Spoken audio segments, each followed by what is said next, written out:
Hi, Robin with Oxy-Dry, and this is video 3 of the series Let's Sell. And I'll be reading chapter 3 of this book, so you go back to the previous videos to see this chapter 1 and chapter 2, but here we are. We're going to go to chapter 3 now. Make friends. If you're going to sell, always remember one thing. Never forget it. Salesmen have won big accounts and held them for years simply because they were likable fellows. You see, most of us prefer to buy things from people we like. Very often we can list several reasons why we bought one product instead of another, but if you get to the bottom of it, the real reason is that we liked one salesman better than the other. This is particularly true where the quality and service offered by competing companies is pretty much alike. It's an odd thing, but if we like someone, we tend to believe what he says. If we don't like someone, we don't trust him. Luckily, there's no secret about how to be a nice guy. If you sincerely want to be liked, it isn't hard at all. And if you don't want people to like you, don't waste your time trying to be a salesman. It's about as sensible as a man who fears high places trying to be a construction worker. If you want people to like you, good appearance is essential. Oh, there's a good point. Let's look at a few crude facts right in the face. We like people who are neat, clean, and smell good. We don't like people who are dirty, unkempt, have bad odor, bad breath, or dirty hands and nails. Each of these loses more sales than salesmen dream of. That's why a good salesman doesn't take chances with any of them. We also like people who are cheerful. If you can't smile easily, go see your doctor. Maybe you're not up to par. Be a cheer spreader, not a gloom spreader. People like good news. There's a bright side to most everything. Look for it. Listen sympathetically to other people's troubles, but don't talk about your own. Never, never unload your woes on a prospect or customer. And remember this, we like people who take an interest in us. It makes us feel important and gives us a chance to take the center of the stage. Let the prospect take the stage. You be the audience. Get him to talk about his views and his interests. Soft pedal your own.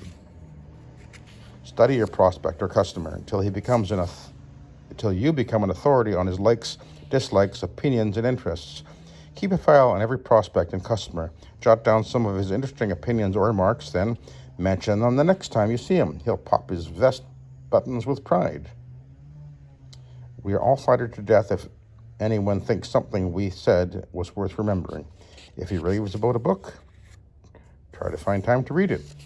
Then tell him you did so on his recommendation. He'll be pleased that you value his opinion so highly. Be considerate.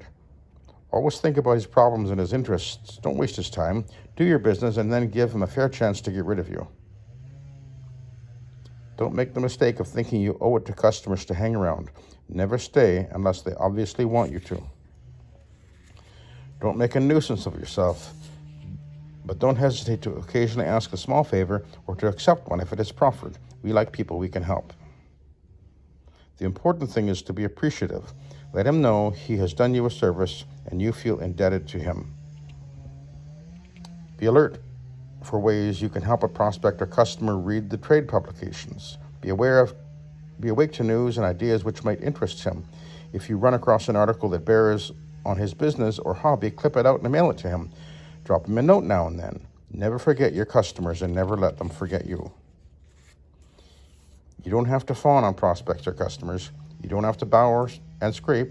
If you will give them, simply and sincerely, some of the attention and interest for which we all hunger, 99 out of 100 will love you. They will show their appreciation with enough orders so your children never need go barefoot. And if you will add to these personal factors even a small amount of selling know-how, your children will ride bicycles and their old men will drive a convertible. So I just want to make a point right here. By the way, if you've been watching or you're watching these videos and they're helpful to you, don't forget to add your comments and thoughts about these things. And of course, these are principles that we're talking about here. A lot of this stuff wouldn't directly apply to carpet cleaning, but the principles certainly do. So anyway, share your thoughts and insights on these things because, we can all learn from one another, right? That's one of the reasons I'm doing this, is so that I'm sharing with you guys things that, have influenced me and let's learn from one another.